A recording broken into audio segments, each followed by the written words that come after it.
Pues bueno, hoy vamos a ver el último capítulo de la carta a los Hebreos y les recuerdo en dónde fue que empezamos, porque esta es la parte, ahora sí que de las instrucciones finales y en lo que se resume mucho de lo que estuvimos viendo. Acuérdense que la carta a los Hebreos la escribió Pablo el apóstol en el momento que vio que muchos de los judíos que habían conocido a Jesús y que habían decidido seguir a Jesús, empezaron a ver las cosas de manera un poquito más difícil, porque era más fácil para ellos tener una fe ritual que tener una fe espiritual. ¿Cuál es la diferencia? En la fe ritual sucede que aquí todos nos medimos por cristianos porque venimos a la iglesia. Y es más fácil decir que somos buenos cristianos porque nos vemos cada domingo, a decir que somos cristianos por lo que no vemos el resto del tiempo. Esto es una fe ritual. Una fe ritual quiere decir que hablamos con el gloria a Dios, aleluya, cuando los demás nos ven, pero quién sabe qué pasará cuando nadie nos ve. La fe espiritual es aquella fe de aquellas personas que se encuentran en la presencia de Dios, del Dios de la Biblia, en todo momento, y que viven de acuerdo a las enseñanzas de ese Dios. De las personas que aman a Dios y que están dispuestos a pagar un precio. Y esa es la parte que se tornaba un poco difícil para muchos judíos, porque Jesús nos prometió persecución. Jesús nos prometió que lejos de que la gente nos aplaudiera porque nos hicimos cristianos, nos prometió que las cosas iban a poner color de hormiga. Jesús nos prometió que las cosas iban a poner difíciles y que nuestra fe sería cuestionada en todo momento. Ayer estaba haciendo un estudio acerca de Eva y me acordaba de Adán y Eva en el Edén, y me estaba acordando de algo que era bien interesante. Dios creó a Adán, le dio autoridad sobre el huerto y le dio la instrucción de no tomar del árbol de la vida y del árbol del conocimiento del bien y el mal. Y mucho tiempo después creó a Eva.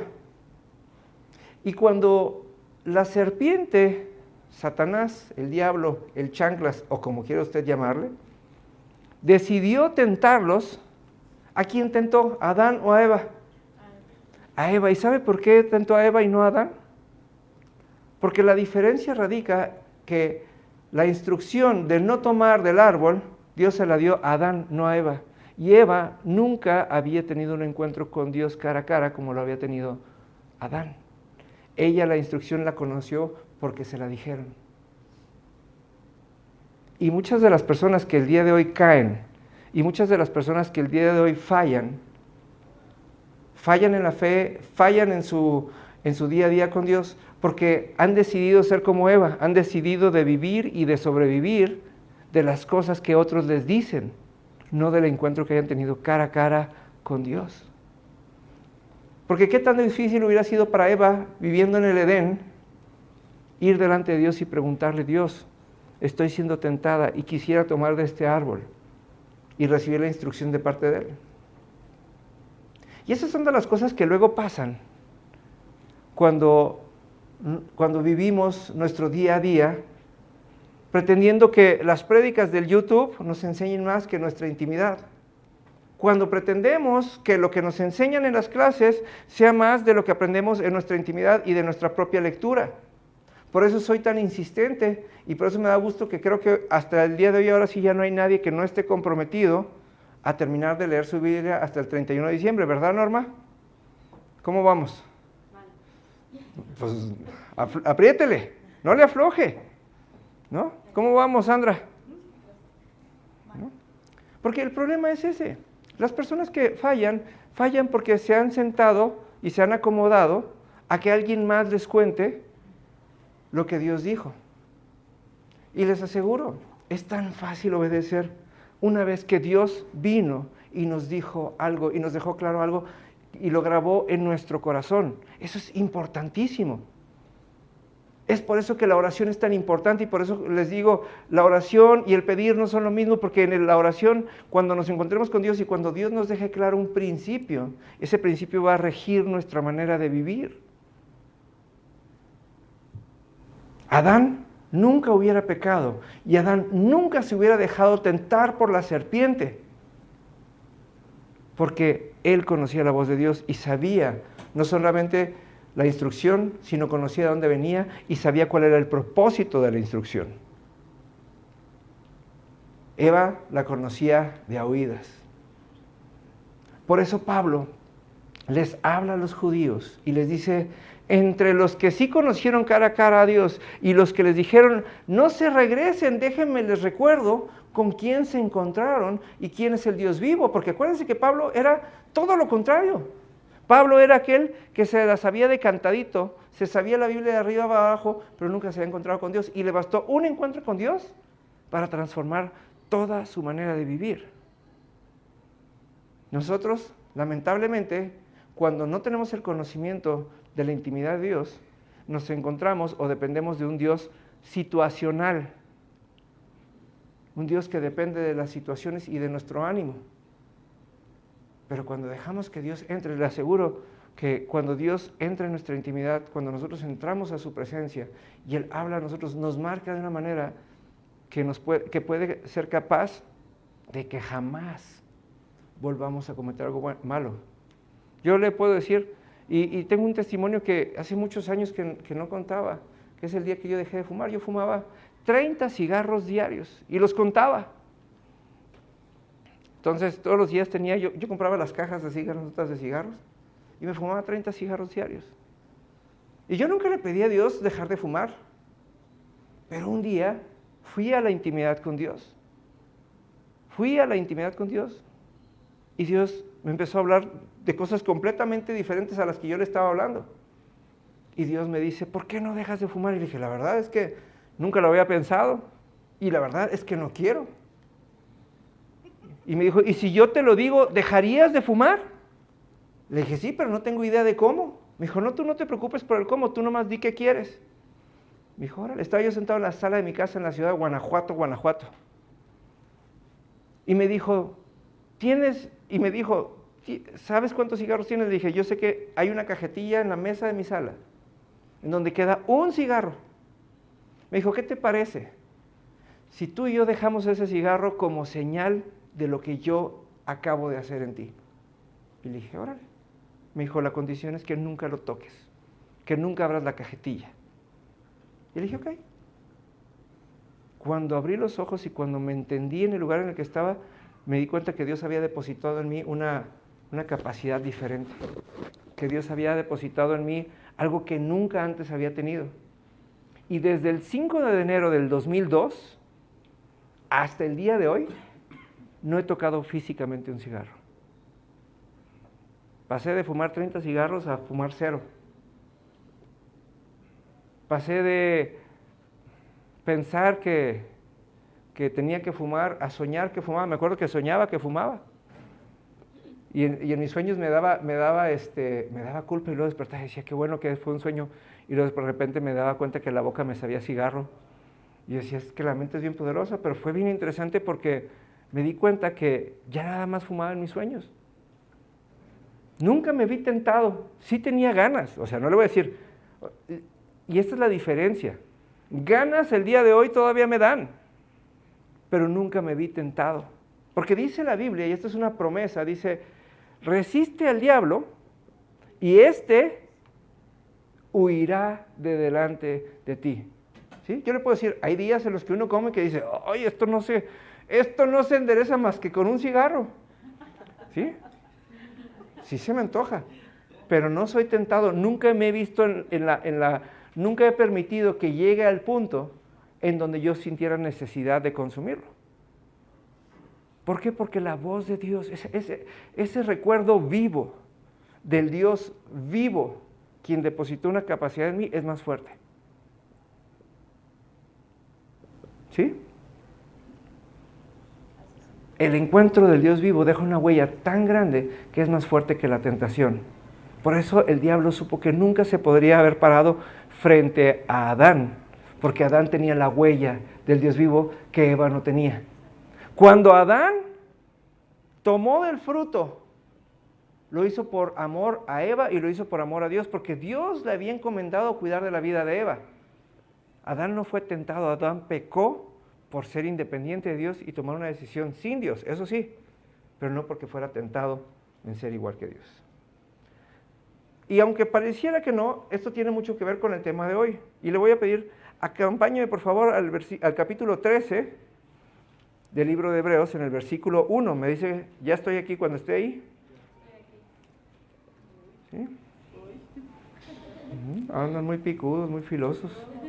Dice, versículo 1, dice, sigan amándose unos a otros como hermanos.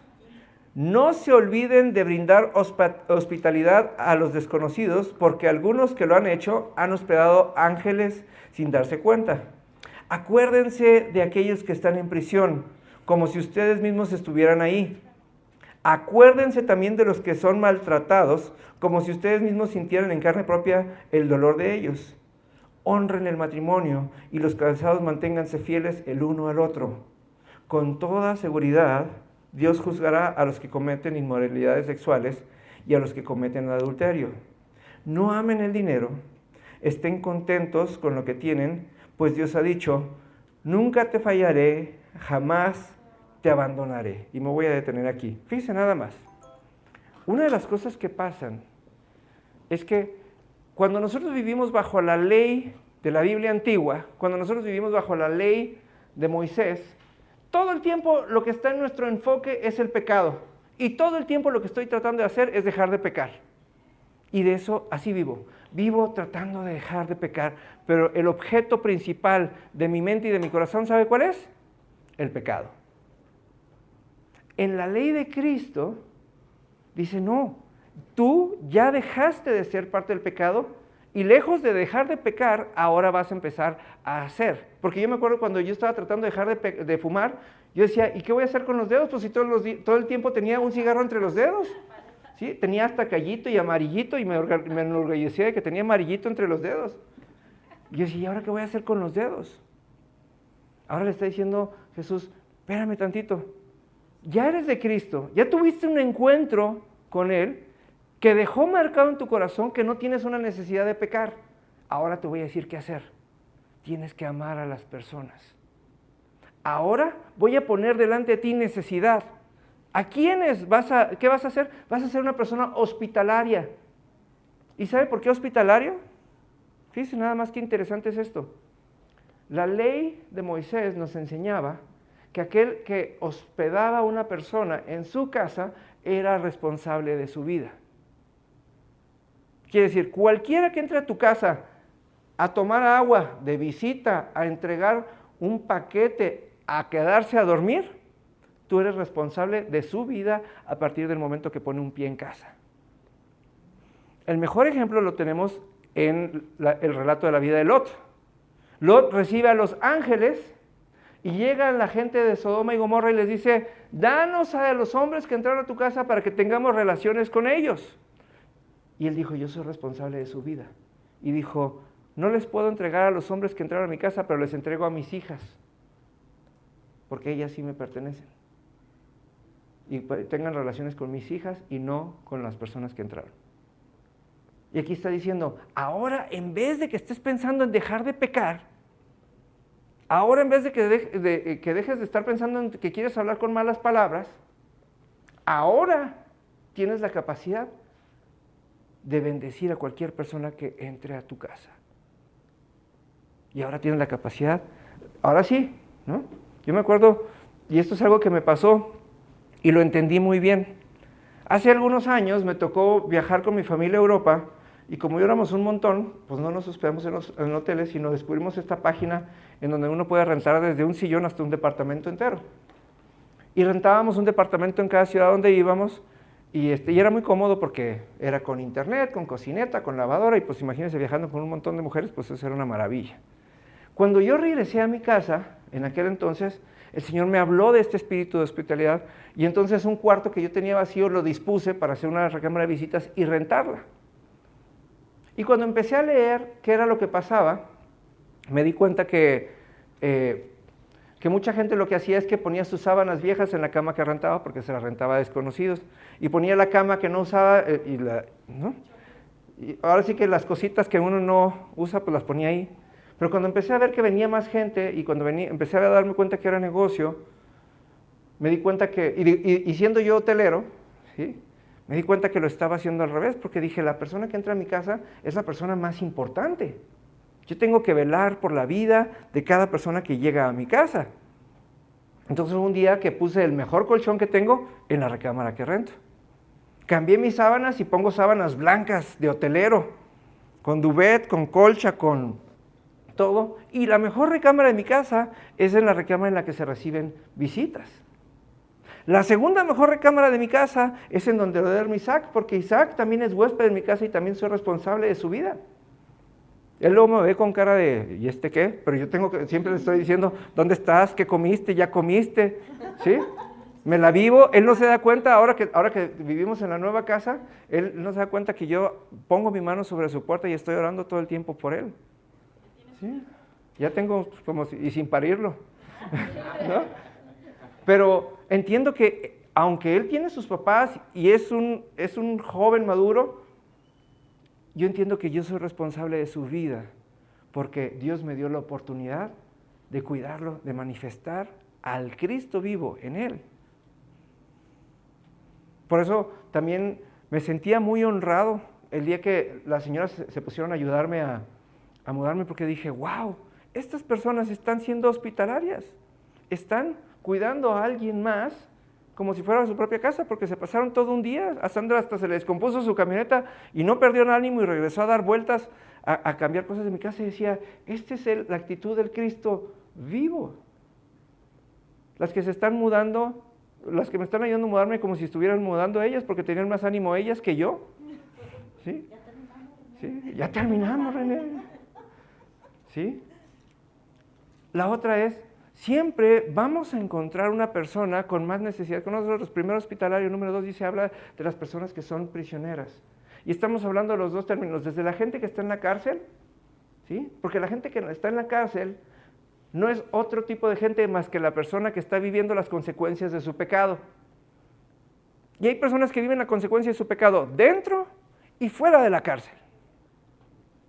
Hay gente que es prisionera de su manera de vivir y dice, hay que ir y visitarlos, hay que ir y atenderlos como si fuéramos nosotros los que estamos ahí.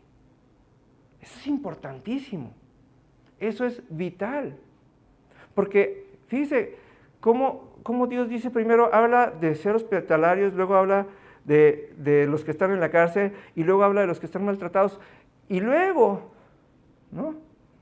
Nos dice, no se preocupen por el dinero, porque ¿sabe qué? Hospedar a las personas cuesta dinero. Visitar a los enfermos y a los que están en la cárcel cuesta dinero.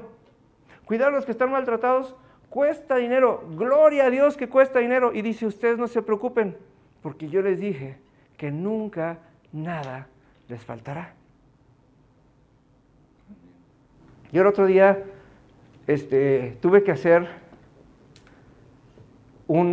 ahora sí que un ejercicio de conciencia. Yo luego soy de los que me enojo con la gente de la calle que está pidiendo dinero.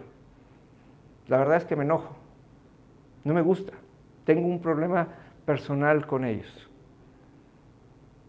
Y en mi coche, yo siempre soy de los que estoy feliz cuando tengo cambio, porque en mi coche, ahí lo que es el cenicero, lo tengo lleno de moneditas y me gusta que se llene de moneditas. Y hace unas semanas que Dios estaba tratando conmigo acerca de este tema, me dijo, ¿y tú desde cuándo te preocupas por lo que la gente haga o lo que no haga con lo que yo les dé por medio de ti? Tú preocúpate por dar, tú preocúpate por atenderlos, tú preocúpate por sonreírles y que se sientan cómodos contigo antes de que hagas lo que haces, que te volteas para otro lado para que no te vean que les estás diciendo que no, la verdad. Y le voy a decir, y Dios es mi testigo, no me deja mentir, desde ese día no le he vuelto a echar un peso a mi cenicero, por la razón que usted quiera. Se van. ¿No? Desde ese día, lejos de echarle, le he estado sacando. Cada vez que me encuentro a alguien, y me daba hasta coraje los primeros días porque yo decía que ya traía puras moneditas de peso y todos los días salen monedas de 10 y de 5. Y no le he echado y sigue saliendo. Y dije, bueno, pues es que el que les está dando es el mismo que me provee a mí, es el que les está dando a ellos. Tengo el privilegio de que me use. Y una de las cosas que estoy aprendiendo a hacer, una de las cosas que estoy poniendo en práctica todo el tiempo, es que es mi trabajo que se sientan cómodos Cuando se los doy, los volteo a ver, los miro a los ojos, les sonrío y les doy lo único que yo sí les puedo dar. Porque el dinero no es mío. Porque hasta el día de hoy, de seguro, sigo sacando monedas de 10 y me da coraje. No me da coraje de dárselos, me da coraje de decir, híjole, ¿por qué no lo hice antes? Porque todos los días sigue saliendo dinero de ese cenicero, que le voy a tener que echar tarde que temprano, porque el Señor es el que me da. Pero estos días que hemos estado trabajando, el Señor me dijo, nunca te fallaré y jamás te abandonaré. Y esa es una de las cosas que nos está faltando como iglesia a nivel mundial. Qué bueno que somos cristianos. Pero mire, Jonathan, se lo llevaron a Tijuana y no es por exhibirlo, pero te aseguro, Jonathan, ¿a cuántos les has hablado de Cristo y les has dado paz? ¿A cuántas personas has bendecido en el súper, Tania? No, pero ya vi una en el parque que incluso me dijo la otra vez, ¿eres cristiana? Y yo, católica cristiana, y me digo, no, pues sí, soy cristiana. Amén. Y eso se trata. Betty ahora anda visitando personas por toda la ciudad. Y este es el mejor momento para dar de lo que Dios nos está dando, porque no sabemos si esas personas son cautivas o no son cautivas. Y le voy a poner un ejemplo. Este domingo, hace 8 días, me tocó ir a hacer un trámite. Yo le decía al Señor, es que yo necesito regresar a ese punto en donde la gente te conozca. Todos los días. Y fui a hacer un trámite a las 8 de la mañana, era una de esas horas groseras del día. Y nos tocó ir a hacer una fila en una dependencia y nos tocó ser los primeros. Y cuando entramos, el tipo estaba pues del genio del viernes de las 8 de la mañana, ¿no? Y entonces, pues estábamos haciendo un trámite y nos íbamos a tardar 1 hora ahí de todas maneras. Y traía uno de esos relojes, de esos que son, de esos grandototes, ¿no? Le digo, ¿y qué? Le digo, ese lo trae para que el viento no se lo lleve. Y jajaja, nos empezamos a reír. Y empezamos a platicar y aquí y allá. Y entonces me preguntó, oiga, ¿y usted es soltero? Le digo, pues que no me ve la cara de contento, ¿no? ¿No? Y me dijo, pues yo soy casado, pero yo prefiero estar casado y sufrir que tener cáncer. Ah, Chihuahua. Y entonces me dijo, es que yo acabo de salir del cáncer, y me empezó a platicar, y cuando menos nos dimos cuenta, empezamos a platicar, cuando vi, dije, esta es la oportunidad que Dios quiere. Y terminé dándole una tarjeta y le terminé hablando de las reflexiones que escribo todos los días y de cómo tener una mejor vida. Y le dije, aún que estés casado, tienes la oportunidad de ser feliz.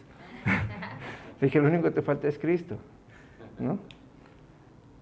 Y dije, qué importante, y le agradecí mucho a Dios porque dije, es que no se vale que nosotros entremos y salgamos a los Oxxos, no se vale que vayamos a la gasolinera, no se vale que vayamos al súper y que la gente no se encuentre con la luz de Cristo a causa de nosotros. Y no tenemos que predicarles, no tenemos que nada, simplemente nos toca hacer algo. ¿Se acuerda usted de Juan Carlos que vino aquí a predicarnos de Mazatlán?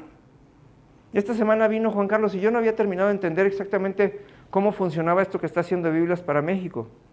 Pero dije, qué importante. El objetivo de Biblias para México es poner una Biblia en cada casa. No es evangelizar, no es orar, no es convencer a la gente de que está mal, es poner una Biblia de lenguaje sencillo en cualquier casa. Y cuando lo terminé de entender, me senté con él, hicimos un video que ahorita se los mandé a todos ustedes el día de ayer, porque dije, cualquier persona puede dar de su corazón 40 pesos una vez al día, una vez a la semana o una vez al año, y hacer que otras personas conozcan a Cristo, porque 40 pesos es menos de lo que nos gastamos en sentarnos a comernos un lunch y una coca, ¿no? Un Starbucks. Cuesta menos que un Starbucks. Y dije, qué importante, porque en el momento que disponemos nuestro corazón a hacer las cosas, Dios las va a respaldar y no nos va a dejar solos. Al contrario, la Biblia nos promete, dice, dad y se les dará. Medida buena, abundante, apretada y rebosada. Quiere decir, cada vez que nosotros demos, Dios nos va a ganar, a dar. Y por eso aquí viene la promesa, nunca los dejes solos. Por eso dice el versículo 6, así que podemos decir con toda confianza, el Señor es quien me ayuda, por eso no tendré miedo. ¿qué me puede hacer un simple mortal?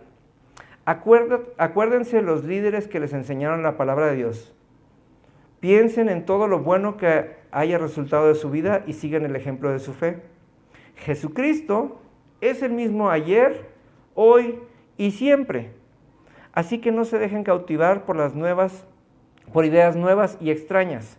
Su fortaleza espiritual proviene de la gracia de Dios y no depende de reglas sobre los alimentos que de nada sirven a las que la siguen. Tenemos un altar del cual los sacerdotes del tabernáculo no tienen derecho a comer. Bajo el sistema antiguo, el sumo sacerdote llevaba la sangre de los animales a un lugar santo como sacrificio por el pecado y los cuerpos de esos animales se quemaban fuera del campamento. De igual manera, Jesús sufrió y murió fuera de las puertas de la ciudad para hacer santo su pueblo mediante su propia sangre. Entonces salgamos al encuentro de Jesús fuera del campamento y vemos la deshonra que Él llevó. Pues este mundo no es nuestro hogar permanente, esperamos el hogar futuro. Y esto es importante. Y les decía, hay gente que lleva una fe situacional, una fe que depende de su ánimo, depende de que pareciera que Dios estuviera de buenas. De hecho, estoy ahorita preparando un video que va a durar, yo creo que unos 40 minutos, que se llama Los dioses no están enojados. Donde les voy a dejar claro la parte donde Dios no es alguien que tenga un carácter cambiante. Jesús es el mismo. Jesús fue junto con el Padre desde el principio de los tiempos y la cruz fue planeada antes de la creación del hombre. Y a pesar de las necesidades del hombre, a pesar de seguir de adorar un becerro de oro, a pesar de desviarse tantas veces, a pesar de ser más amigos del faraón que de Dios, Dios nunca ha cambiado y nunca nos ha dejado de bendecir. Fíjense esto, el pueblo no pudo esperar 40 días. Y sin embargo, al día siguiente de que pidieron perdón a Dios, empezó a caer pan del cielo. Al día siguiente empezó a caer pan del cielo. Y no dejó de caer pan del cielo hasta que entraron a la tierra prometida. 40 años. Porque Dios les dijo, nunca te fallaré y jamás te abandonaré. La presencia de Dios no es algo que esté sujeto a la voluntad de Él. La presencia de Dios es una promesa si nosotros disponemos un corazón a venir a alabarlo y adorarlo a Él. Piensa esto, y se los he platicado muchas veces. Jonathan conoció a Dios durante casi 18 años en su juventud. Se alejó de Dios, encontró una mujer y formaron una familia. Y 11 años después, esa mujer decidió llegar a Cristo y el día de hoy habla de que después de resistirse a alabar, tiene alabanzas favoritas y canciones especiales entre ella y Dios. Y todo en cuestión de días. ¿Por qué? Porque Dios es fiel. Dios le dijo, yo no te puedo tener en un yugo desigual. Yo no puedo tener a dos personas viviendo juntas que viven de una manera distinta. Y los está alineando. Porque quiere bendecir su matrimonio. Dios es fiel. Nosotros, dice, tenemos acceso a un altar al que el sumo sacerdote no tiene. Quiere decir, no hay actos humanos que nos puedan poner en la condición de que podamos recibir esto. Porque piensa esto, mira, Rafi se va ahora a Los Cabos. ¿Cuántos años tienen tus hermanas viviendo en Los Cabos? 27. 27 años. Quiere decir que Rafi hace 27 años se pudiera haber ido a Los Cabos, o inmediatamente después de enviudar, que hace 7 años, se pudo haber ido a Los Cabos. Pero hubo un momento en el que ella decidió abrir su corazón a lo que Dios tenía para ella, y en ese momento Dios, que es siempre el mismo, ahora le dijo, te voy a enviar un tiempo a un lugar en donde voy a poner los fundamentos de lo que va a ser el resto de tus días. Para que tú a tus 50 y algo vivas la plenitud de una persona que trabajó 100 años. Y eso es lo que le va a dar. Un día, lo que Rafi habló, lo sembró en el corazón de Sandra. Y Sandra, en un día, vino y cambió toda su manera de pensar y toda su manera de vivir. Porque ahora tiene acceso a un entendimiento que lleva los años de experiencia de Sandra, gracias al Dios que nos trata igual a todos. ¿Sí? Dios no cambia. Lo único que necesitamos es ponernos en el canal de Dios y saber que aún la prosperidad de este tiempo tiene que ver, ¿sí? No tiene nada que ver con lo que habremos de recibir el día que vayamos a nuestra casa eterna en el reino de los cielos, ¿sí? Dice, por lo tanto, versículo 15, por medio de Jesús ofrezcamos sacrificio continuo de alabanza a Dios, mediante el cual proclamamos nuestra lealtad a su nombre, y no se olviden de hacer el bien ni de compartir lo que tienen con quienes pasan necesidad. Estos son los sacrificios que le agradan a Dios. Y dice, primeramente, ¿cuál es el primer sacrificio que dice? La alabanza. Quiere decir, conozcan la palabra y cántenla a Dios. Recuérdenle a Dios y recuerden en su corazón quién es Él y cántenlo. Háganlo parte de la melodía de su corazón. ¿Sí? Y luego dice, ahora sí, cuando estén en la misma sintonía con Dios, ahora den de lo que tienen con los que necesitan. ¿Sí? Luego dice el 17, obedezcan a sus líderes espirituales y hagan lo que ellos dicen. O sea, obedezcan al pastor, a mí. Su tarea es cuidar, o sea, mi tarea como pastor, dice, su tarea es cuidar el alma de ustedes y tienen que rendir cuentas a Dios. Denles motivos para que lo hagan con alegría y no con dolor. Esto último ciertamente no los beneficiará a ustedes. Oren por nosotros, pues tenemos la conciencia limpia y deseamos comportarnos con integridad en todo lo que hacemos. Y oren especialmente para que pueda regresar a verlos pronto.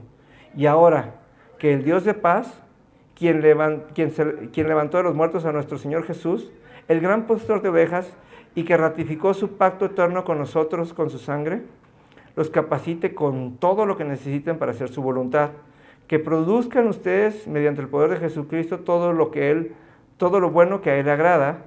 A Él sea toda la gloria por siempre y para siempre. Amén. Les ruego, amados hermanos, que hagan caso a lo que les escribí en esta breve exhortación. Quiero que sepan que nuestro hermano Timoteo ya salió de la cárcel. Si llega pronto lo llevaré conmigo para que vaya a verlos. Saludan a todos los líderes, los creyentes que están ahí, los creyentes de Italia, les envían sus saludos. Que la gracia del Señor sea con ustedes. Y les dice, fíjense nada más que importante, ahora dice, Jesús no cambia, por tanto ustedes no cambian. Por tanto, el ejercicio de la alabanza es el principio de su rutina en Cristo. Y la alabanza no es solamente cantar. La alabanza es alinear nuestro corazón al corazón de Dios. Por eso dice, y me encanta cuando dice David era ahora sí que el director de la alabanza por excelencia, dice en el Salmo 37, verso 4, verso 5, dice, deleítate a sí mismo en el Señor. Dice, conoce a Dios, obedécelo y disfruta obedecerlo, deleítate. Y dice, y Él concederá las peticiones de tu corazón. Encomienda al Señor tu camino y confía en Él y Él hará. Pero todo tiene que ver con deleitarse. El hombre que cantaba del Dios que conocía. ¿Sí? Y piense esto, es como las canciones de amor. Las canciones de amor hablan del objeto amado. Perfume de gardenias tiene tu boca. Él está hablando y le está diciendo, aún tu aliento me parece dulce, aunque hayas cenado queso. ¿No? Entonces, ¿qué es una alabanza? Es cuando le dices a Dios, tengo un canto para ti porque te conozco y tu perfume es mejor que el de las gardenias. Dice, tienes que tener un amorío con Dios, tienes que tener la capacidad de hacer que tu corazón, ¿sí?, se anime por el hecho de pensar en Dios, y no como nos pasa ahora que pensamos en Dios y decimos, ay, no he leído, ay, no he orado. Ayer con el negocio que tengo de la fibra, mandé una descripción y dice, taquicardia. ¿Sí? Mi corazón se acelera cada vez que pienso en tacos. Taquicardia, ¿no? Así deberíamos de tener una diositardia. Cada vez que pienso en Dios, se acelera mi corazón porque me voy a encontrar con la prenda amada. con el objeto de mi deseo, con aquel que llena mi corazón. Eso es alabanza. El problema es que seguimos viviendo en ese constante intercambio con Dios. Yo hago esto para que tú me des, y yo hago esto para que tú me des, y yo hago para esto para que tú me des. Y hemos olvidado, o nos hemos olvidado de hacer de la presencia de Dios nuestro deleite. Y eso es lo que tenemos que perseguir, eso es lo que tenemos que anhelar. El deleite de la presencia de Dios. Porque ¿sabe qué? Cuando llegamos a esa presencia y cuando llegamos a esa intimidad, nos damos cuenta que Él no ha cambiado y que sigue sin cambiar y que sigue queriendo lo mejor para nosotros. Y por eso Dios lo llama su reposo. Porque llegamos delante de Él y nos damos cuenta que en el universo y en la eternidad nada ha cambiado. Él sigue siendo Dios, Él sigue estando por encima de nuestros problemas, Él sigue pretendiendo dar su vida por nosotros a pesar de que ya la dio. Y nada nos negará. Lo único que tenemos que hacer es atrevernos a descansar en Él. De eso se trata nuestra vida en fe. De eso se trata este tiempo. Porque ahora sí, si yo le pido a Jonathan, dame, me va a decir, no tengo. Y si le digo, mañana me tienes que dar, va a pasar todo el día de hoy sufriendo que darme mañana. Pero si él va a la presencia de Dios, Dios le va a mostrar lo mucho que tiene que dar. Tal vez sea dinero, tal vez sea tiempo. Muy probablemente van a ser las anécdotas que tiene con Dios. Y esas son las que van a animar la vida de las otras personas, porque de eso se trata.